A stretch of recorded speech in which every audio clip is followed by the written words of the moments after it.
Yes sir. आज आते हैं अब टैक्सेशन ऑफ ट्रस्ट क्वेश्चनर के ऊपर। जल्दी से क्वेश्चनर ओपन कर लीजिए। हम लोग हर एक टॉपिक का क्वेश्चनर डिस्कस कर रहे हैं, जैसे जैसे पॉसिबल हो रहा है एक एक टॉपिक को हम लोग कंप्लीट करते जा रहे हैं और इसी तरीके से हम लोग एक टॉपिक को कंप्लीट करते जाएंगे। राइट, क्वेश्चनर चैरिटेबल ट्रस्ट का। एग्जाम से पहले मैं आपको जब ये टॉपिक पढ़ा रहा था तब भी मैंने आपसे बोला था कि इस टॉपिक के ऊपर सबसे ज्यादा क्वेश्चन एग्जामिनेशन के अंदर में आज तक पूछे गए हैं। मॉड्यूल 3 के अंदर का सबसे इंपॉर्टेंट टॉपिक यही होता है, टैक्सेशन ऑफ चैरिटेबल ट्रस्ट। तो इसके ऊपर आपको बहुत सारे क्वेश्चन देखने को मिल सकते हैं, practical as well as theory question दोनों इसके ऊपर पूछे जाते हैं। आइए एक एक क्वेश्चन को सॉल्व करते हैं। सबसे पहले क्वेश्चन की हम लोग बात करते हैं। Question number 1, Save Animals is an institution having the main object of preservation of wildlife।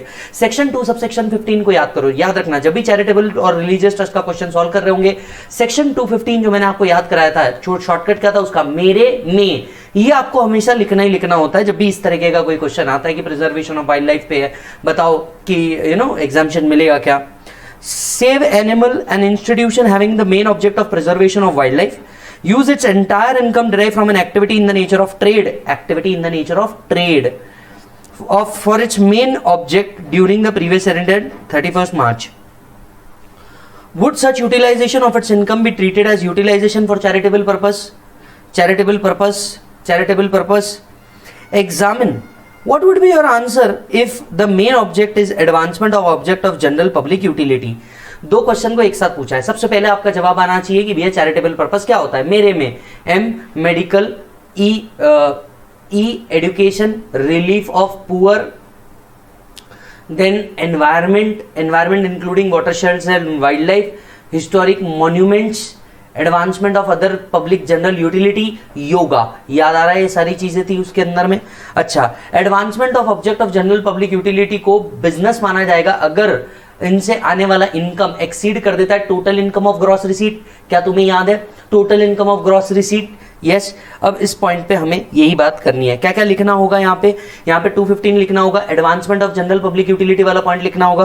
पहले बताना होगा प्रिजर्वेशन ऑफ वाइल्ड लाइफ अगर है तो यस ये चैरिटेबल पर्पस माना जाएगा।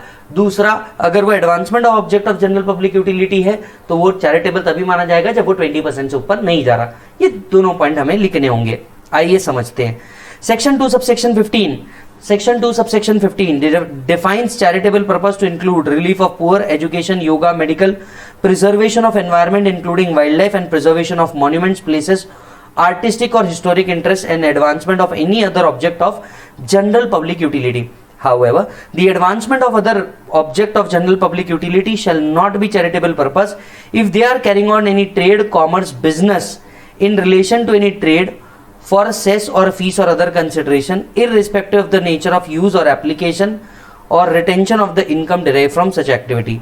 Therefore, preservation of wildlife is included in the definition of charitable purpose. Further, an institution having the preservation of wildlife as main object would not be subject to restrictions which are applicable to advancement of general public utility. Such an institution would continue to retain its charitable status even if it derives the income in the nature of trade. However, if an institute having the main object as advancement of general public utility derive the activity in the nature of trade in during any financial year, it would lose charitable status for that year even if it applies such income if the receipts from such activity do not exceed 20% of the total receipt in that year. Then the institution would not lose the charitable status even if the main object is advancement of general public utility. Question number 2. A charitable trust derive its income from business of providing mineral water to various companies situated in the IT park in Hyderabad. तो एक charitable trust था जो water supply करता है। 30 lakh has been derived as net income from such business activity. 30 lakh rupees derive हुए which has been applied for the object of general public utility. The total receipt of the trust is 30 lakh. तो आपने 30 derive किया है out of 140. ये 21% हो गया, मतलब more than 20% हो गया। इसे charitable purpose नहीं माना जाएगा। Examine the taxability of application of income if the income so derived relates to the year. Would your answer be different if trust run a school in a backward area? अगर trust फिर school run करता है, trust अगर school run करता है तो उस case में इसे चैरिटेबल एक्टिविटी ही माना जाएगा। सो पहला answer not a charitable activity, दूसरा answer yes it is a charitable activity. In the first case, the net income from business of supply of water is 30 lakh is not eligible for exemption under 11 since the receipt from such activity exceed 20% of total receipts during the year. This is because advancement of general public utility would not be charitable purpose if it involved carrying on the activity in the nature of trade, commerce, business. On the other hand, when the trust run a school in the backward district, this restriction is not applicable. The reason is that restriction contained in 215 is applicable only to the last limb of the definition, that is advancement of general public utility. It does not affect the other limb like relief of poor, education, medical, etc. Hence, section 11(4) clarifies that property held under the trust includes a business undertaking so held. 11(4) exemption can be available in respect of profit and gains from business. याद होगा तो 11(4) हम लोगों ने देखा था जो कहता था कि अगर पैसा बिजनेस से आया और बिजनेस मेजर ऑब्जेक्टिव को अटेन करने के लिए किया जा रहा है तो ये पूरा का पूरा चैरिटेबल पर्पस माना जाएगा. वो इन एडिशन यहां पे लिखा हुआ है. Question number 3, do it on your self. 11(2) पे बेस्ड है. Question number 4, let's do it. LMO Foundation, a charitable institution set up on 1st April 2020, registered under 12AA with the effect from that day, is engaged in providing education in hotel management. The organization acquired a building for using the same for holding the classes and office. हमने एक building acquire किया जिसको classes और office के लिए use किया जाता है. It approached you for your opinion on its eligibility to claim the cost of building and also depreciation thereon. एक मिनट, इन्होंने कुछ पैसा कमाया और पैसा कमा के इसने बिल्डिंग खरीदा. सवाल एक, क्या बिल्डिंग के ऊपर किया गया खर्चा आप एप्लीकेशन मान सकते हो? अब इसमें क्या लिखना होगा? सबसे पहले तो जितनी भी ग्रॉस रिसीट होती है इसमें से 15% बाजू करो और 85% आपको अप्लाई करना पड़ता है.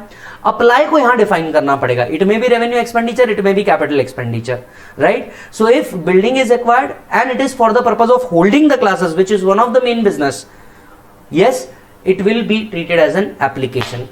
फर्दर 11(6) को याद करना होगा हमें. 11(6) कहता था बॉस कि अगर आपने कोई कैपिटल एक्सपेंडिचर को काय के लिए ले लिया है, एज एन एप्लीकेशन ले लिया है, तो फिर इसके ऊपर का डेप्रिसिएशन मिलने वाला नहीं है. तो पहला सवाल, क्या बिल्डिंग एप्लीकेशन है? Answer is yes. दूसरा सवाल, क्या इस पर डेप्रिसिएशन मिलेगा? Answer is no. 15% income of the property is exempt from tax while the remaining 85% needs to be applied for charitable purpose in India. Application can be revenue or capital as long as the expenditure is incurred out of income earned by the trust and for the purpose of carrying out the objective, it would be treated as application even if the expenditure is of capital nature. Therefore, building is acquired for holding the classes which is for the purpose of carrying the object. The cost of building would be treated as application of income. However, Section 11 provides that where cost of building is claimed as application, no other deduction for depreciation would be allowed as application of income in respect of such asset for the same or any other previous year. Easy one. लग रहा है सारा charitable हमने पढ़ा था, बहुत जबरदस्त तरीके से पढ़ा था. रेगुलर बैच हो या सुपर 35 बैच हो, इसके अंदर में बहुत कूट के हम लोगों ने ये सारी चीजें पढ़ी है. मैं आपको ये भी बता रहा हूं कि आपको शायद सेक्शन भी याद आ रहा होगा इसी के साथ साथ. जिन बच्चों का अगर मान लीजिए आपके कंसेप्ट्स थोड़े बहुत भी इधर उधर है ना, मैं कहूंगा कि प्लीज सुपर 35 कर लो. इसमें हमने डायरेक्ट टैक्स और इंटरनेशनल टैक्स पूरा कवर किया है और सारे कंसेप्ट्स को हम लोगों ने फटाफट 35 डेज के अंदर में कंप्लीट किया है, सो दैट आपके कम टाइम के अंदर में ज्यादा चीजें अचीव हो सकती है. क्वेश्चन नंबर 5, हुंडी अ चैरिटेबल बॉक्स. ये तो उस पे बेस्ड है जो एग्जांपल हमने क्लास में लिया है. हुंडी अ charitable box subscribing contribution in this हुंडी फॉर्म पार्ट ऑफ कॉर्पस. याद करो, एक हुंडी बनाई गई है और हुंडी में जो पैसा आता है forms part of corpus of the trust. याद आ रहा है तुम लोगों को? हाँ, बिल्कुल 11(1) वाला point. Corpus donation is not treated as income of the trust. ये एग्जम्प्ट कैटेगरी में आता है. Kept at the Lord Venkateswara temple. Same यही एग्जाम्पल मैंने आपको लिया था. Tirumala was opened on 30/3/2020. Cash of 100 lakh and valuable article of 250 lakh was found to have been contributed by devotee. Discuss the tax implication. Wait, अगर ये corpus donation है, अगर ये कॉर्पस डोनेशन है और ऐसा उन्होंने स्पेसिफिकली मेंशन करके रखा है, तो it is totally exempt. It will not be chargeable to tax. Corpus donation are not taxable. वही पार्ट यहाँ पे लिखना होगा। अच्छा, एक और बात यहाँ पे आप याद करोगे, जब हुंडी में पैसा डाला जाता है तो इट इज एनोनिमस डोनेशन। क्या बोला जाता है बेटा इसको? Anonymous donation. लेकिन एनोनिमस डोनेशन टैक्सेबल नहीं है अगर ट्रस्ट रिलीजियस ट्रस्ट है। क्या तुम्हें याद है 115 बीबीसी पढ़ा था हम लोगों ने? 115 बीबीसी के अंदर में हम लोगों ने देखा था कि अगर ये ट्रस्ट एनोनिमस ट्रस्ट है, रिलीजियस, अगर ये ट्रस्ट रिलीजियस ट्रस्ट है तो एनोनिमस डोनेशन टैक्सेबल नहीं है। वो दोनों पॉइंट यहाँ पे लिखने होंगे। मतलब पहला पॉइंट लिखना होगा corpus donation is not taxable as income. दूसरा 115 बीबीसी वाला पॉइंट भी लिखना होगा कि बॉस रिलीजियस ट्रस्ट के ऊपर 115 बीबीसी एनोनिमस डोनेशन टैक्सेबल नहीं है। जब ये दोनों पॉइंट इसके अंदर में मेंशन करोगे तो आपको इसका क्या मिलेगा मालिक? बेनिफिट मिलेगा। सो as per 11(1), income from voluntary contribution with a specific direction that they shall form part of corpus of trust or institution shall not be included in total income of the recipient. In the given case, there is a specific declaration by the temple authorities that the contribution being put in the hundi would form part of corpus of the trust. Therefore, it is possible to take the view that those who put the contribution in the hundi gives a tacit declaration that the contribution would form part of corpus. Hence, a view can be taken that such contribution shall not be included in the total income of the recipient. Further, it may be noted that the provision relating to taxability of anonymous donation under 115 BBC does not apply to voluntary contribution received by trust or institution created wholly for religious purpose. तो 115 BBC भी यहाँ पे apply करने वाला नहीं है।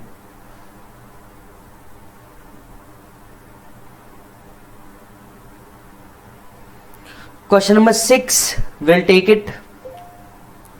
it ध्यान से सुनिएगा। Can a trust created for charitable purpose in the April 2020 having filed an application on 11/4/21 claim the benefit of 11/12 for assessment year 2021? Wait, आपने एप्लीकेशन किया है 11/4/2021, आपको असेसमेंट ईयर 21-22 से, जिस साल आपने एप्लीकेशन किया, जिस फाइनेंशियल ईयर में एप्लीकेशन किया, उसके रेलेवेंट असेसमेंट ईयर से एप्लीकेशन मिलना शुरू हो जाता है, बेनिफिट मिलना शुरू हो जाता है। अब जरा ध्यान से सुनना, 11/4/2021 को आपने एप्लीकेशन किया, मतलब असेसमेंट ईयर 21-22 से आपको बेनिफिट मिलना शुरू होगा, या 22-23 से आपको बेनिफिट मिलना शुरू होगा। अगर आपने 11/4/2021 को किया है, मतलब आपका फाइनेंशियल ईयर 1/4/2021 से लेकर के 31/3/2022 तक होगा। तो आपको इस फाइनेंशियल ईयर में अगर आपने एप्लीकेशन किया है तो इसका रेलेवेंट असेसमेंट ईयर बनता है 22-23। 22-23 में आपको ये बेनिफिट मिलना शुरू हो जाएगा। 22-23 में आपको ये बेनिफिट मिलना शुरू हो जाएगा। Point number 1। पॉइंट नंबर 2, अगर कोई असेसमेंट पेंडिंग है at the time of registration, AO previous years को भी चैरिटेबल ट्रस्ट का बेनिफिट दे सकता है अगर activity of the trust remain same. क्या तुम्हें याद है असेसमेंट करते वक्त एओ क्या कर सकता है? प्रीवियस ईयर के लिए भी सेक्शन 11 अप्लाई कर सकता है, प्रोवाइडेड उन ईयर्स के लिए भी क्या होगा? Activities of the trust would have remain same, तो वो दे सकता है। दूसरी एक और बात याद दिला दूं आपको, फिर एओ 147 भी ओपन नहीं कर सकता। एओ 147 भी ओपन नहीं कर सकता। याद करो इसको, एग्जाम्पल सहित बताया आपको पूरे बैच के अंदर में। क्या क्या लिखना होगा यहाँ पे बताना होगा, whenever an application is made, exemption shall be available from the assessment year relevant to the previous year in which application is made. In respect of application filed on or after 2007, the provision of 11 and 12 shall apply from the assessment year relevant to the financial year in which application is made. जिस financial year में आपने application किया उसी के relevant assessment year के अंदर में आपको benefit मिलना शुरू हो जाता है। Exemption would only be with effect from assessment year relevant to the previous year in which application is filed. It would not be available in respect of any earlier assessment year. Therefore, since the trust and filed the application on 11/4/2021, it cannot claim the benefit of 11 and 12 for the assessment year 21-22. Assuming that the registration has been granted in 12AA, the exemption would be available from assessment year 22-23. Being assessment year relevant to the previous year in which application is filed. However, where a trust has been granted registration under 12AA, the benefit shall be available in respect of income derived from property held under the trust for the assessment year 2021. अगर आपने previous year 2021 में किया होता तो आपको assessment year के अंदर में मिल सकता था, रिलेवेंट असेसमेंट ईयर के अंदर। If assessment proceeding in respect of that year is pending before the AO as on that day, it may be noted that exemption for earlier assessment year can be claimed। अगर कोई assessment pending होगी तो earlier assessment के लिए भी क्या कर सकता है, AO benefit provide कर सकता है। Only if the object of the trust are same and those on the basis of which registration has been granted। यहाँ पे आप एक और पॉइंट लिख सकते हो, depending upon also 147 can be written, कि भैया यहां पे AO 147 नहीं ले सकता for earlier those year, for earlier those year.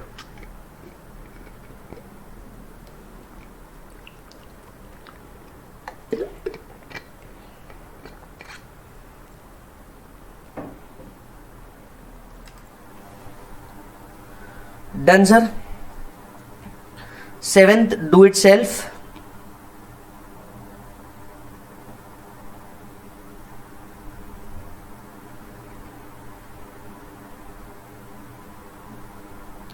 Eight do it self, ऐसा एक क्वेश्चन आगे आने वाला है। ये क्वेश्चन डीम्ड रजिस्ट्रेशन का है, ऐसा एक क्वेश्चन आगे आएगा ही। 9th मार्केट एज इंपॉर्टेंट, ये एक ही क्वेश्चन रजिस्ट्रेशन के मैक्सिमम पार्ट कवर कर लेता है। ये 8th क्वेश्चन जिस पे बेस्ड है वो 9th में भी कवर है, इसलिए मैं डायरेक्टली 9th ले रहा हूं। 1/5 क्वेश्चन है, ये बहुत जबरदस्त क्वेश्चन है, इसे इंपॉर्टेंट मार्क कर लो। रजिस्ट्रेशन रिलेटेड ये एक क्वेश्चन भी आप एग्जाम में सॉल्व करके चले गए, आपके डाउट क्लियर हो जाएंगे। चैरिटेबल, ये ओल्ड प्रैक्टिस मैनुअल में भी था, ओल्ड सिलेबस क्वेश्चन भी था, न्यू सिलेबस के अंदर में भी है। A charitable trust whose income can be exempted under 11 of the Income Tax Act 1961 was formed on 1st March 2018। ठीक है। For the accounting year ended 31st March 2021, it earned an income of 3,60,000। It filed with the commissioner an application on 31st August 2020। अच्छा जी, एक minute रुकिएगा, हमने application कब की? 31st August 2020। Explaining that for good and sufficient reason it was prevented for earlier application। Examine, कुछ question आपके सामने रखे गए। पहला, by which date application for registration should have been filed। बताइए, ट्रस्ट के अंदर में अगर रजिस्ट्रेशन करना है तो कौन सी डेट तक एप्लीकेशन करना है? हमने ऐसा कुछ नहीं पढ़ा 12AA के अंदर में। एक समय था जब हुआ करता था एप्लीकेशन एटलीस्ट 1 ईयर बिफोर आपको देनी पड़ती थी, so on and so fourth करना पड़ता था, लेकिन वो सारे कंडीशन हट चुके हैं। अब आप कभी भी ट्रस्ट का रजिस्ट्रेशन दे सकते हो। एक बार ट्रस्ट फॉर्म हो गया उसके बाद कभी भी आप एप्लीकेशन दे सकते हो ट्रस्ट के रजिस्ट्रेशन का। तो as such by which date is to be applied, ऐसा तो कोई क्राइटेरिया ही अब एग्जिस्ट नहीं करता। Point number 1, the requirement of filing an application within 1 year of creation of trust has been removed। The application can be filed at any time now। Accordingly, the provision of 11-12 would apply from the assessment year relevant to the financial year in which application is made। जिस financial year में आपने application किया उसके relevant assessment year से आपको ये benefit मिलना शुरू हो जाएगा। However, where the registration has been granted to the trust and on the said date proceeding is pending, then the benefit of 11 and 12 shall be available in respect of earlier year also, provided the object of trust remain unchanged। अगर जिस दिन registration करा रहे हो उस दिन assessment भी pending है तो एओ इसके पहले अर्लियर ईयर्स का भी बेनिफिट दे सकता है, provided the activity of the trust remain same. Question number 2, whether such application could have been filed before the formation of trust। no। याद कर सुपर 35 बैच, याद कर, अगर तुम रेगुलर स्टूडेंट हो मेरे या सुपर 35 के स्टूडेंट हो तो याद करो, ट्रस्ट के लिए मैंने आपको पूरी एक्टिविटी बनाई थी। चैरिटी कमिश्नर के पास जाना पड़ता है, पैन नंबर लेना पड़ता है। अब जब तक कि तुम्हारा ट्रस्टी रजिस्टर्ड नहीं हुआ तुम एग्जामिशन के लिए सीआईटी के पास क्या लेके जाओगे? क्योंकि सीआईटी को जब एप्लीकेशन देना होगा तुम्हें पैन नंबर देना होगा। तुम जब एग्जिस्ट ही नहीं करते, तुम्हारा पैन नंबर ही नहीं है, तो ट्रस्ट रजिस्टर्ड, ट्रस्ट फॉर्म होने से पहले रजिस्टर्ड हो सकता है, सवाल ही नहीं उठता। No, the application for registration of trust can not be filed before the formation of trust. Third, in the absence of an order of registration from the commissioner can trust deem to be registered. Wait, ये जो question था ना ये इसी पे based था। Deemed registration of trust, ये concept याद दिला देता हूं, जब भी आपने एप्लीकेशन किया, जिस मंथ में भी आपने एप्लीकेशन किया, उस मंथ एंड से 6 मंथ के अंदर में सीआईटी को या तो एक्सेप्ट करना होता है या तो रिजेक्ट करना होता है। क्या तुम्हें याद है? सीआईटी को या तो एक्सेप्ट करना होता है या तो रिजेक्ट करना होता है। अगर उसने एक्सेप्ट या रिजेक्ट 6 मंथ्स के अंदर में नहीं किया, the trust is deemed to be registered. वही कंसेप्ट यहां पे लिखा हुआ है। As per 12AA, every order granting or refusing registration should be passed before the expiry of 6 months from the end of the month in which application was received. Supreme Court in Society for Formation Education case held that trust would be deemed to be registered if the application under 12AA is not disposed of within the stipulated time of 6 months. Therefore, in this case, the trust would be deemed to be registered with effect from 1st March 2021 and the benefit of exemption would be available from assessment year 21-22 itself. Fourth, step to be taken by trust to secure the exemption. क्या क्या चीजें trust ने करनी चाहिए exemption लेने के लिए? सबसे पहली बात, अगर इनकम बेसिक एग्जाम्शन लिमिट के ऊपर है तो आपको ऑडिट करना है, राइट। ट्रस्ट को इसके साथ साथ रजिस्ट्रेशन करना मैंडेटरी है। इसके साथ साथ आपको याद दिला दूं, ट्रस्ट का 85% क्या करना है, अपने चीजों के लिए अप्लाई करना है, एंड अगर वो अक्यूमुलेट करना चाहते हैं तो अकॉर्डिंगली ईओ को डिक्लेरेशन देना है। The trust should be registered trust with the commissioner, principal commissioner. The accounts must be audited by a chartered accountant if total income without giving exceeds the maximum amount not chargeable to tax. At least 85% is required to be applied and the unapplied amount or accumulated money should be invested in the specified mode. Specified mode क्या था बेटा? 11 subsection 5 के अंदर में लिखा हुआ था specified mode क्या होगा, कहां कहां इन्वेस्टमेंट करना है, कैसे कैसे इन्वेस्टमेंट करना है। चलिए,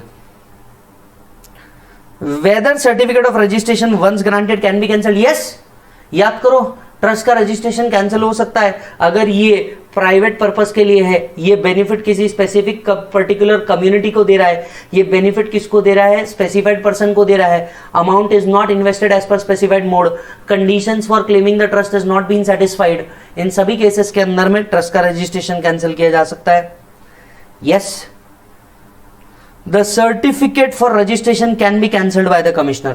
The certificate for registration can be cancelled by the commissioner. Accordingly to 12AA, if commissioner is satisfied that the activity of trust are not genuine or are not being carried out in accordance with the object of the trust, he shall, after giving OOBH, pass the order cancelling the registration. Situation कौन कौन सी होगी? Does not ensure the benefit to general public, benefit for a religious, particular religious caste or community, income is applied for the benefit of specified person, or the fund is invested in prohibited mode, not as per 11(5). Then the commissioner may cancel the registration of such trust. Commissioner may also cancel the registration of trust or institute if it has not complied with the requirement of any other law or order, direction, decree by whatever name called. तो अगर कोई दूसरा law, decree, court का order भी आपने नहीं माना तो रजिस्ट्रेशन उस केस में भी आपका क्या किया जा सकता है, कैंसिल किया जा सकता है। क्वेश्चन नंबर 10 एनोनिमस डोनेशन के ऊपर बेस्ड है। ये क्वेश्चन अच्छा क्वेश्चन है, 115 बीबीसी वाला कंसेप्ट कवर होता है इसमें। चेक करिए क्वेश्चन को।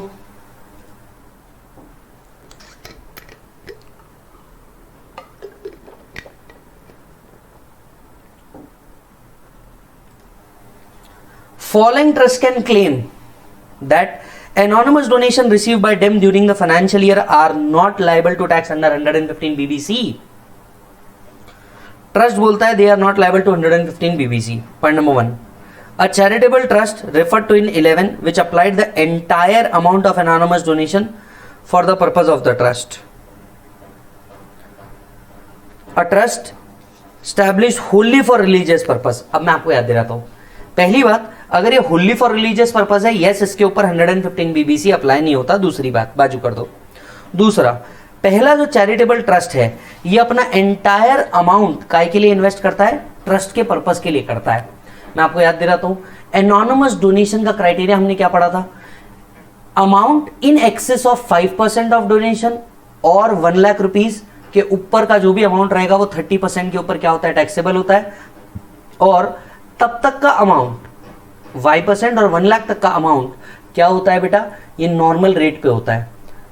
सो 115 BBC provides for the levy at the rate of 30% of anonymous donation received by charitable trust or institution referred to in section 11 in the following manner. Amount calculated at the rate of 30% of aggregate anonymous donation in excess of 5% of total donation. In excess of 5% of total donation received by SSC or 1 lakh, whichever is higher, and the amount of income tax which the assessee would have been chargeable had total income reduced by anonymous donation is received in excess of 5% or 1 lakh, as the case may be. मतलब ये 30% छोड़ के बाकी सब normal rate के ऊपर आ जाते हैं. Now, further section 13(7) provides that exemption provision contained in 11 and 12 shall not be applicable in respect of anonymous donation liable to 115 BBC. Such application of anonymous donation received by charitable trust do not confer exemption from tax, and therefore the claim of non-taxability of 115 BBC of anonymous donation received by trust is not valid in law. Second, 115 BBC provides that provision relating to taxability of anonymous donation are not applicable in case of religious trust. As such, the trust established for wholly religious purpose is not liable to tax in respect of anonymous donation received by it. Therefore, the claim made by the trust is valid in law. पहले वाले का answer होगा no, दूसरे वाले का answer होगा yes. Easy one. 11 you do it on yourself. 12 also you do it on yourself. दोनों easy है. क्वेश्चन नंबर 13 के ऊपर आइए. क्वेश्चन नंबर 13 के ऊपर आइए. An electoral trust approved by CBDT is not liable to income tax in respect of voluntary contribution received and other income. Stop. सबसे पहले तो वो बात कर रहे हैं इलेक्टोरल ट्रस्ट की. इलेक्टोरल ट्रस्ट याद कर बेटा, हम लोगों ने 13B पढ़ा था. 13A 13B इलेक्टोरल ट्रस्ट के ऊपर ये कॉन्सेप्ट बेस है. याद होगा तो इलेक्टोरल ट्रस्ट को जितना पैसा मिलता है इसका 95% इनको क्या करना पड़ता है, पर्पस के लिए देना पड़ता है. 95% क्या करना पड़ता है, पर्पस के लिए देना पड़ता है. 5% आप एडमिन के लिए रख सकते हो. अगर आप 95% डिस्ट्रीब्यूट कर देते हो पॉलिटिकल पार्टी रजिस्टर्ड को, तो फिर आपकी जो इनकम है वो क्या हो सकती है, एग्जाम्प्ट हो सकती है. Yes. So an electoral trust approved by CBDT is not liable to income tax. This statement is not correct. ये डिपेंड करता है उनकी कंडीशन के ऊपर. 13B provides that exemption in respect of voluntary contribution received by electoral trust with a scheme made by central government. Voluntary contribution received would be treated as income, but shall be exempt under 13B if trust distribute to the registered political party 95% of the aggregate donation received by it during the year, along with surplus brought forward from earlier years. It may be noted that exemption will be available only in respect of voluntary contribution. Exemption cannot be claimed of other income. Therefore, the given statement is not correct.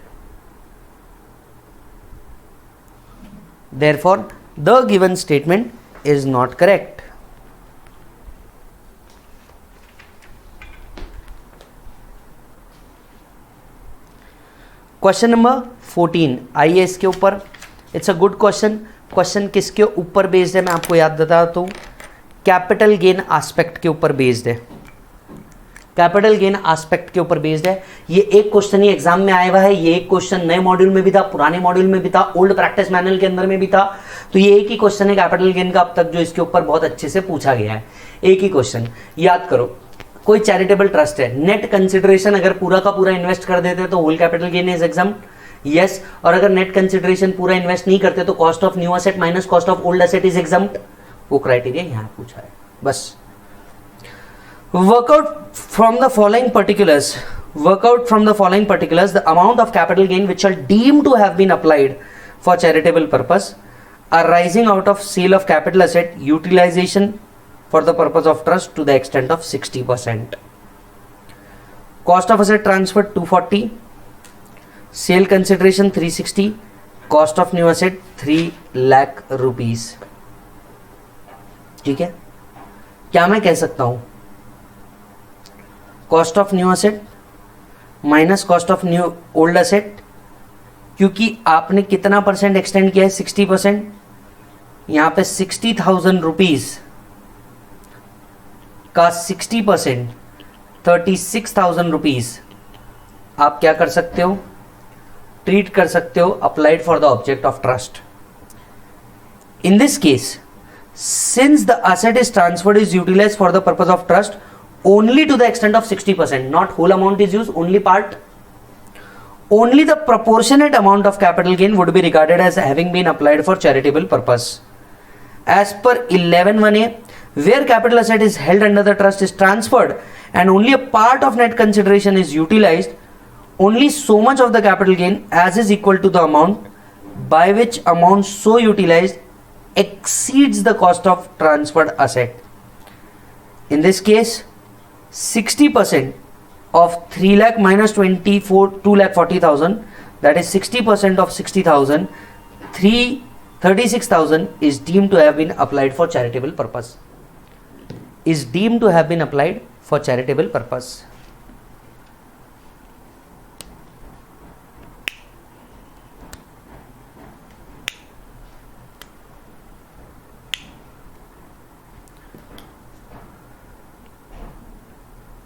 Question number 15, do it on your self. दुनिया का सबसे easy question है वो, उसकी सारी adjustments यहां पे भी मिल जाएगी आपको। Let's do question number 16। An institute operating from promoting the education, 215 का पर्पज है, yes. Claim exemption on 11 since 1994, furnish the following data. Fees collected from student 14, construction of a new science laboratory, ये हो गया application. Land acquired to be used as cricket field, ये देखना पड़ेगा ये application के अंदर में आपको मिलेगा या नहीं मिलेगा। Amount earmarked as set apart for art block within next 4 year. ठीक है, अब आपका टोटल अमाउंट कलेक्टेड कितना है, क्या मैं कह सकता हूँ ग्रॉस फीस रिसीव्ड 14 लाख। सबसे पहला ऑब्जेक्टिव क्या है, इसमें से 15 बिल्कुल बाजू कर दो, 15%, सो 14 माइनस 15%, ये आएगा आपका 11.9। जो भी ग्रॉस अमाउंट रिसीव्ड हुई इसमें से 15% स्ट्रेट बाजू करें, ये आएगा 11.9। अब इसमें से अप्लाइड माइनस करें। पहला अप्लाइड, जो अमाउंट आपने क्या रखी है, अक्यूमुलेट किया स्पेसिफिक पर्पस के लिए 4, वो हटा दें। अब जो आपने बैलेंस किया उसको स्पेंड करना है। इसमें से 0.50 आपने साइंस लैब बनाया, लैंड एक्वायर किया, टोटल अमाउंट बच गई आपकी 5.40। अब अगर ये 5.40 के जो बच गई है ये टैक्स हो जाएगी, इसको बचाने के लिए आप क्या कर सकते हो, एओ को ईयर एंड रिटर्न फाइलिंग करने से पहले आप एक डिक्लेरेशन दे दो कि ये सब्सिक्वेंट ईयर के अंदर में यूज होगी, तो भी ये क्या हो सकता है, एप्लीकेशन माना जा सकता है।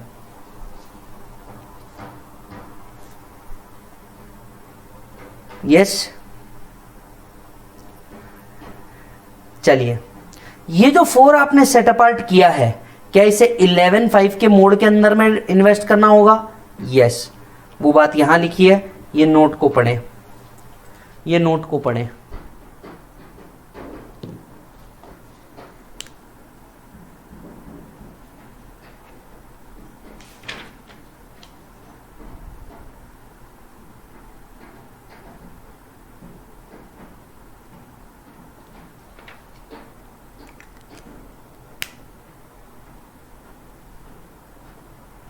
Done sir. 17 and 18 they are easy one, आप इसको सेल्फ कर सकते हैं, छोटे छोटे भी है और इजी भी है। 18 has been asked in November 2002। Come to 19, a question asked in May 2003। A public charitable trust registered under 12AA for the year ending 31st March 21, gross income 16 lakh rupees, which consist of following: income from property held under the trust 5, from business which is incidental to main object 4, voluntary contributions 7. Trust applied a sum of 11.6 toward charitable purpose which include repayment of loan 3.60. Compute the taxable income.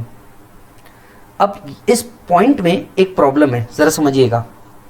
Voluntary contribution receive तो हुआ है, लेकिन voluntary contribution with a specific direction should form part of corpus है या नहीं है, ये बारे में बताया नहीं. तो इस प्रॉब्लम को मैंने जानबूझ करके दो एंगल से सॉल्व किया हुआ है. अगर आप नीचे देखोगे, इस प्रॉब्लम को मैंने जानबूझ के दो एंगल से सॉल्व किया हुआ है. एक, that is specifically form part of corpus. अगर एक कॉर्पस का पार्ट है तो फिर हम 5 को टैक्स करेंगे, 4 को टैक्स करेंगे, 7 को टैक्स नहीं करेंगे. और अगर ये नॉर्मल वॉलेंट्री कॉन्ट्रीब्यूशन है तो हम तीनों का ग्रॉस रिसीट लेंगे. जो भी आपका ग्रॉस रिसीट आया, इसमें से 15% पहले माइनस किया जाएगा स्ट्रेट अवे. जो भी बैलेंस बच जाता है, जो भी बैलेंस बच जाता है, ये आपको क्या करना है, एप्लीकेशन करना है. यस. सो 9 लाख माइनस 135. अगर आप देखोगे यहां पे आपका ऑलरेडी ज्यादा एप्लीकेशन हुआ है, आपकी इनकम हो गई नील. यहां 16 लाख में से 2,40,000 गए, बचते 1360. इसमें से 1160 आपने अप्लाई कर दिए. यहां पे आपके 2 लाख आपकी इनकम दिखेगी. ये 2 लाख को भी अगर आपको हटाना है तो इस केस में आप क्या कर दो, एओ को एप्लीकेशन कर दो कि भैया excess application can be utilised as application in the subsequent year. वो इस केस का है. जो आपने एक्सेस अप्लाई कर दिया है, मैं इसको अगले साल का यूटिलाइजेशन ट्रीट कर दूंगा. और ये 2 लाख जो रुपए है, इस पर्टिकुलर केस में मैं अप्लाई करता हूं कि सब्सिक्वेंट ईयर में यूज करूंगा. दोनों भी केसेस पॉसिबल है.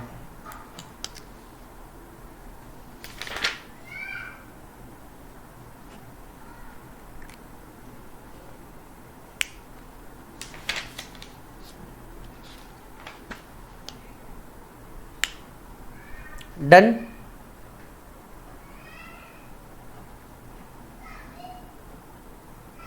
चलिए, इसी सिमिलर लाइन पे एक और प्रैक्टिस करने के लिए आपको 20 दिया है, तो do it on your self. यहां क्लियर कट बोला it should form part of corpus वाला पॉइंट, तो आप आराम से कर लेंगे. क्वेश्चन नंबर 20 को इंपॉर्टेंट मार्क करें. ये एक अच्छा क्वेश्चन है. ओल्ड प्रैक्टिस मैनुअल में था, ओल्ड मॉड्यूल में था, न्यू मॉड्यूल के अंदर में है. और ये पास एग्जामिनेशन क्वेश्चन है मई 2010 का. कंप्यूट क्या करना है, taxable income and tax payable. ये एक ऐसा क्वेश्चन है जहां पे आपको टोटल इनकम भी कंप्यूट करना है और टैक्स पेबल भी कंप्यूट करना है. It's a good question. Asha memorial trust running hospital is registered under section 12AA. Following particulars has been received. Income from running hospital, आप आपकी टोटल इनकम निकालेंगे, ग्रॉस रिसीट निकालेंगे 14,25,000. Donation received including anonymous donation.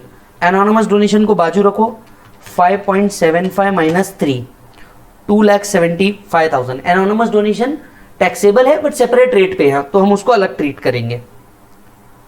Amount applied for the purpose of hospital, applied लिखा है वो, ठीक है. Out of 18 lakh 5 lakh was paid to contractor in cash for providing cleaning and sanitation facility, ठीक है. Trust has accumulated 15 lakh rupees as per 11/2 and a period of 5 years for extension of one of its hospital. Trust spent 13.5 lakh for the said amount. Wait. अब अगर आप देखें anonymous donation कितना था बेटा, 3 lakh rupees. इधर आओ, आपको पता होगा एनोनिमस डोनेशन जो है 5% ऑफ टोटल डोनेशन और 1 lakh, whichever is higher के ऊपर 30% लगता है.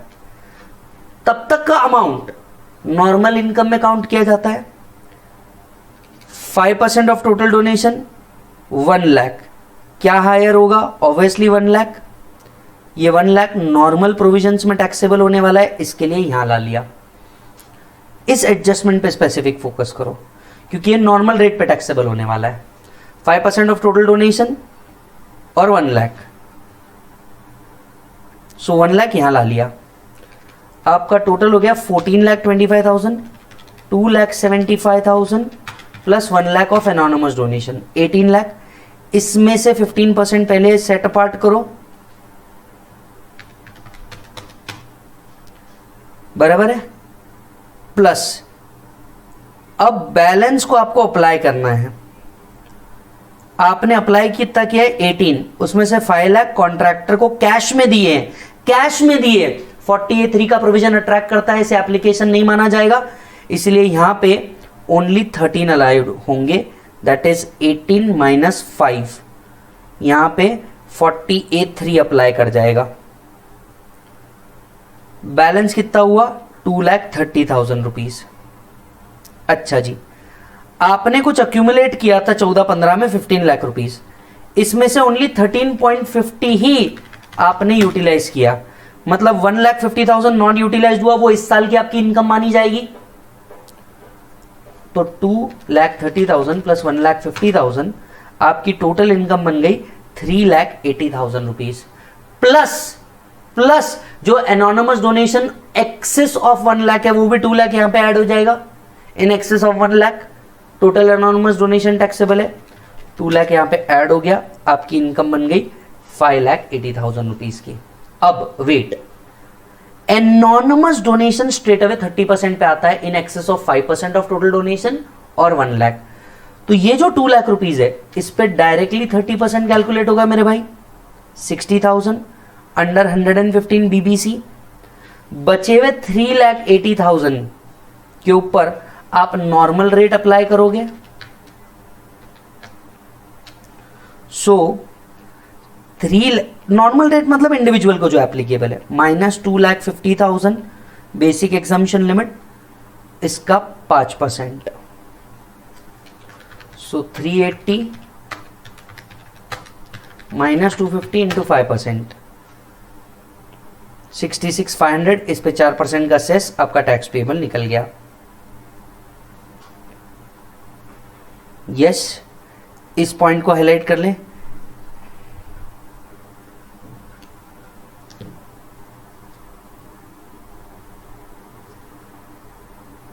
It's a good question. Jyoti, do it on your self. एक ही क्वेश्चन अच्छा है बट उसके सारे एडजस्टमेंट यहां पे भी कवर्ड है। Question number 23, it's a November 2018 question, November 2018 question. पहले क्वेश्चन देखो करना क्या है।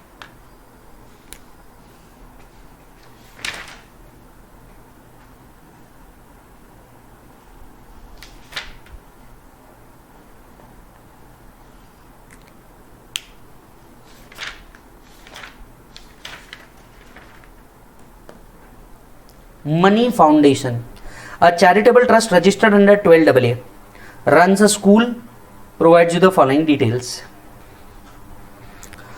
Gross receipt 200 lakhs, voluntary contribution received from public including anonymous donation 5 lakh, government grant is also an income 8 lakhs. Yes, donation given towards corporates to a trust registered under 1023C, amount applied include a sum of 5 lakh being the amount applied for the benefit of founder of the trust. ये specified person वाले भी adjustment आ गए इसमें। trust set apart इतना amount, excess of expenditure over this is 25 lakh. compute total income, सबसे पहले gross receipt निकालते हैं। यहाँ का 200 lakhs ले लेंगे, ले लिया। यहाँ का वॉलेंट्री कंट्रीब्यूशन 25 लाख लिया जाएगा, इसमें से 5 लाख एनोनिमस का था तो 5 लाख बाजू करो, पहले 20 लाख लो। गवर्नमेंट ग्रांट के 8 लाख रुपीस भी टैक्सेबल है, उसको भी ले लो। अब एनोनिमस डोनेशन को पहले वापस से देखना। एनोनिमस डोनेशन कितना है बेटा 5 lakh rupees, right. Anonymous donation कितना है बेटा 5 लाख रुपीस। अब for the purpose of 115 BBC, note पे आओ, for the purpose of 115 BBC 5% of total donation, total donation कितना आया था जरा चेक करो, total donation कितना आया था जरा चेक करो। 5% of total donation, total donation 33 lakh rupees आया था।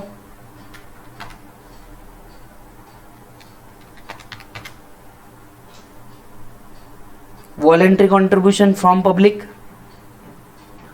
Plus government grants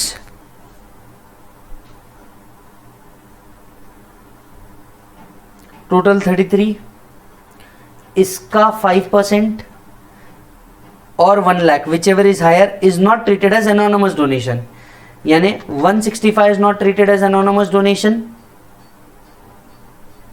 Yes, and shall be entitled to ad hoc deduction of 15% and be taxed normally. ये आ गया 1,65,000. आपका टोटल निकल जाएगा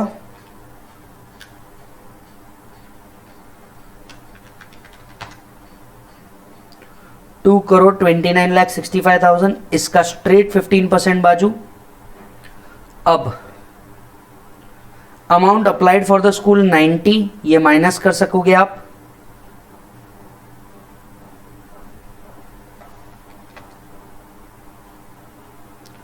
दूसरे को कॉर्पस डोनेशन दिया वो अलाउड नहीं है. Applied for school 90,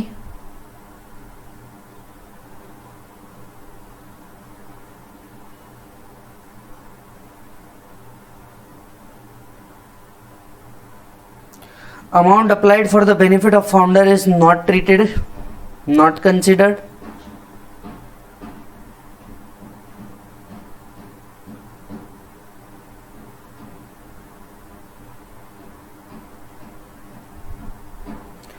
Assuming that the agreement for purchase of building was entered at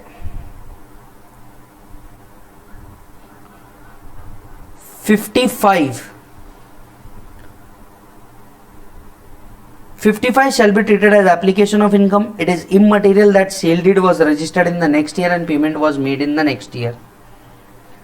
Excess of expenditure over the income is treated as application. Income of trust यहां पे arise हो जाएगा.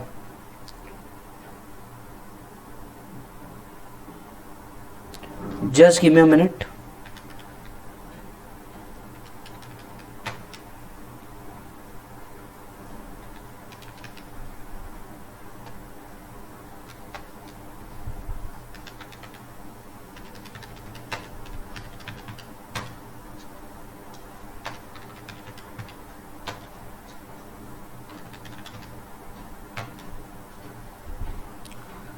This 90 make it 105. This 90 make it 105.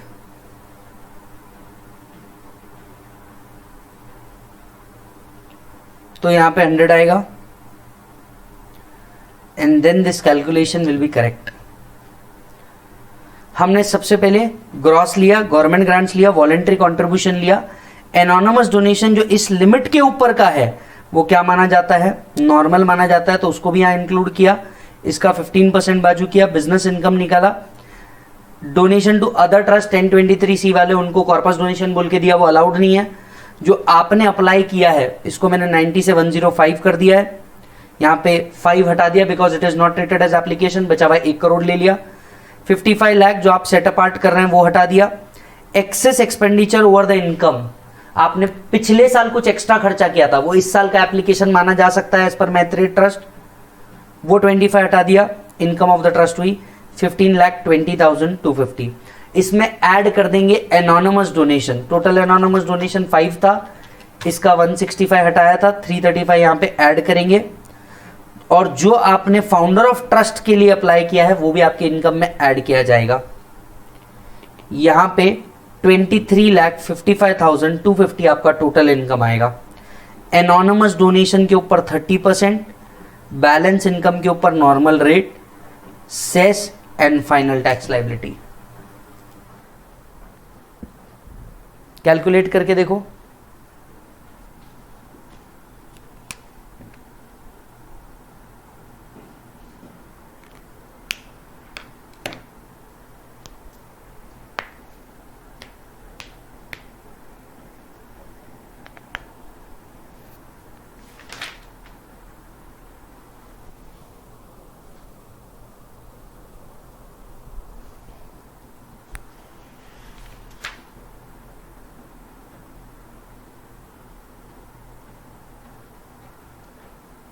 Done बेटा।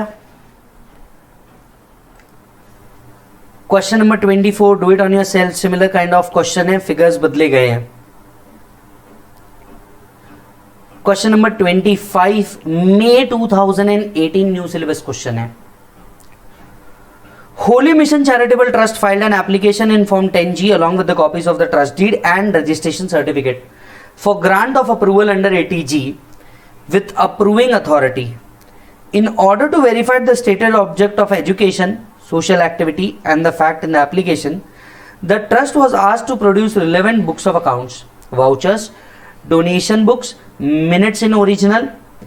After considering the same, Commissioner rejected the application for approving on the ground that trust has failed to apply 85% of his income. Whether the Commissioner is justified in law.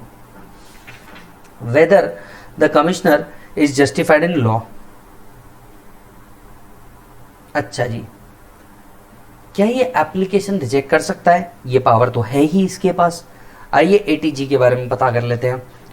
The issue under consideration in the present case is whether the application for grant of approval can be rejected on the ground that trust has failed to apply charitable purpose.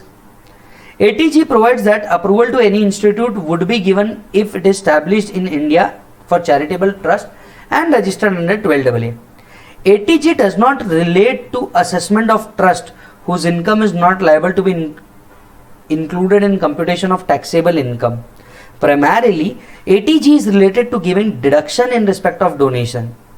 Once a trust is registered under 12AA, its income from property include donation received. Such donations are deemed to be income of property which are not included in total income under section 11 and 12. The inquiry under section 80G hence cannot go beyond that. The scope of inquiry cannot include an inquiry as to whether the trust has actually applied 85% or not. This is because non-fulfillment of some condition by donee as regards application or accumulation cannot be ascertained in the presentee when donations are made. The question of whether the trust will be able to apply 85% can be determined only from the fact existing at the close of assessment year. It was also held in High Court Govindbhai Jethalal Nathwani Charitable Trust, applying the rationale of Gujarat High Court ruling to the fact of present case, rejection by Commissioner made by the Holy Application Trust on the ground that it has not spent 85% is not valid. ATG कभी भी application ATG के अंदर में donation accept करने के लिए है, आप अप्रूवल लेते हैं, उसके अंदर में कभी पे भी ये नहीं होता कि आपने उसका 85% अप्लाई किया है या नहीं किया है।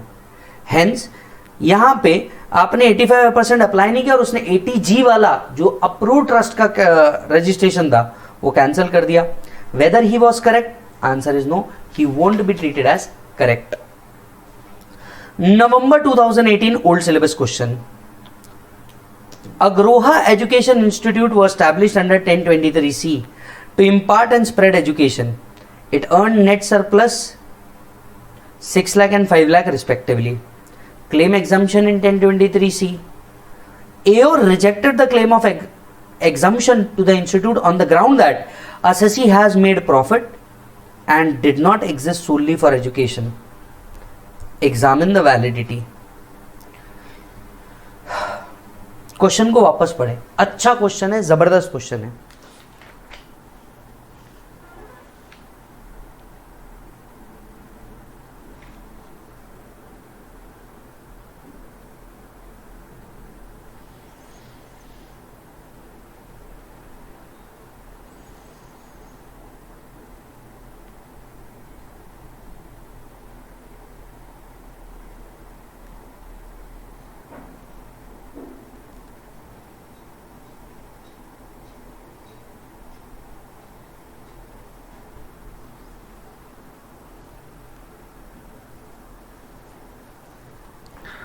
याद होगा तो हमने 1023C पढ़ा था। 1023C के अंदर में क्या कहा था, कोई भी एजुकेशन इंस्टीट्यूट जो सोनली एजुकेशन पर्पस के लिए प्रॉफिट नहीं बना रहा है और उसका एग्रीगेट एनुअल रिसीट्स 1 करोड़ के ऊपर नहीं जा रहा है तो हम उसको 1023C का बेनिफिट दे देते हैं। अब यहां पे क्या हो रहा है, अग्रोहा इंस्टीट्यूट सोली क्या करता है, एजुकेशन पर्पस के लिए है. It earned net surplus of 6 lakh and 5 lakh respectively. It claimed exemption. AO rejected the claim on exemption on the ground that assessee has made profit and did not solely exist for the purpose of education. इसको हमें दो angle में लिखना होगा. एक, अगर ये profit incidental है, मतलब ये एजुकेशन पर्पस के लिए है पर ये प्रॉफिट इंसिडेंटल अराइज हो रहा है, तो उस केस में एओ करेक्ट नहीं हो सकता, क्योंकि इंसिडेंटल प्रॉफिट को कोई फर्क नहीं पड़ सकता. इतना डिपार्टमेंट भी समझता है कि एजुकेशन करते वक्त अगर कोई इंसिडेंटल प्रॉफिट अराइज हुआ है, इंसिडेंटल, तो फिर उस केस में इतना दिमाग नहीं लगाया जाता और उसका एजुकेशन का जो स्टेटस है वो कंटिन्यू किया जाता है. The issue under consideration is where an institute engaged in imparting education incidentally make profit. Would it lead to inference that it ceased to exist solely for education purpose? Section 1023C, there are three requirements. It must exist solely for education purpose, should not be for the purpose of profit, and aggregate annual receipts not exceed 1 crore. The following test would apply for determining whether the education institute exists for solely education purpose and not for profit. ये test apply किए जाएंगे. Where the education institute carry on activity of education primarily for educating person, the fact that a surplus does not lead to conclusion that it ceased to exist solely for education purpose and becomes an institute for the purpose of making the profit. हम अगर activity education primarily कर रहे हैं तो ये meaning नहीं निकाला जा सकता कि भैया ये जो एक्टिविटी है बिजनेस के लिए करी गई है. The predominant objective test must be applied. The purpose of education should not be submerged by profit making motive. Objective आपका क्या होना चाहिए, solely एजुकेशन होना चाहिए. इसीलिए देखो, आपने कभी गौर किया होगा, आपका कोई रिलेटिव होगा, आपने कभी गौर किया होगा तो देखना, वो जिस स्कूल के अंदर में पढ़ रहा है ना, वो स्कूल क्या करता है, वो स्कूल किताबें नहीं बेचता है, ड्रेस वगैरह नहीं बेचता है, वो किसी थर्ड पार्टी को हायर करता है जिसके साथ उसके टाई अप रहेंगे, और वो स्कूल ये बताता है that we are carrying on the business solely for objective purpose. ये जो थर्ड पार्टी सेल कर रहा है इसका हमारा कुछ नहीं, हम सिर्फ इसको प्रीमाइसेस दे रहे हैं और उससे भी एक इंसिडेंटल रेंट ले लेते हैं फॉर प्रॉपर्टी यूज. ये उनका कमीशन भी हो जाता है. A distinction must be drawn between making surplus and institution carrying on for profit. Merely because imparting of education results in making profit, it cannot be inferred that it became the activity for profit. If after meeting the expenditure, surplus arise incidentally from the activity carried on by educational institute, it will not cease to be one existing for educational purpose. The ultimate test is whether an overall view of the matter is concerned assessment year. The object is to make profit as opposed to educating person. The view taken by AO to reject the claim on the ground that it does not exist solely for education purpose only because it is incidentally makes some profit, therefore is not correct. Queen's Education Society में same चीज हुई थी. These are the question. ये जो question मैंने आपको self करने दिए हैं, प्लीज इस क्वेश्चन को आज अभी इसी वक्त बैठ करके कंप्लीट कर देना. कोई डाउट आता है तो नीचे मेरा नंबर लिखा हुआ ही है, आप प्लीज उसके ऊपर भेज सकते हो, लेकिन इस टॉपिक को आज ही कंप्लीट कर देना सो दैट आपका चैरिटेबल भी मेरे साथ क्या हो जाए, खत्म हो जाए. सर, इन क्वेश्चंस को सॉल्व करने का मैं आपको फिर एक बार कह देता हूं, ये जो क्वेश्चंस आप सॉल्व कर रहे हैं प्लीज इसको सबसे पहले खुद ट्राई करो. एक ट्राई में नहीं होगा, इसके लिए प्रैक्टिस लगती है. स्पेशली वो बच्चा जो सुपर 35 कर रहा है, इसके लिए प्रैक्टिस लगेगी. इसीलिए रेगुलर बैचेस होते हैं ताकि आप इसके साथ साथ क्या कर लो, प्रैक्टिस कर लो. बट सिंस आपके पास टाइम नहीं है तो एटलीस्ट पहले ट्राई करो, इसके आप कंक्लूजन लिख सको, पॉइंटर्स लिख सको, खुद से सॉल्व करके देखो. नहीं जमा, ये वीडियो फिर से देखना, आपको वापस से पता चल जाएगा कि क्यों, कैसे और क्या ट्रीटमेंट किया गया है. राइट. और अगर आपको ये बेनिफिट हो रहा है तो प्लीज अपने दोस्तों तक के भी पहुंचा देना इस चीज को, ताकि उनका भी बेनिफिट हो जाए. इसी के साथ साथ हमारा एक और टॉपिक खत्म होता है. मिलता हूं मैं आपसे बाद में. Bye bye and take care.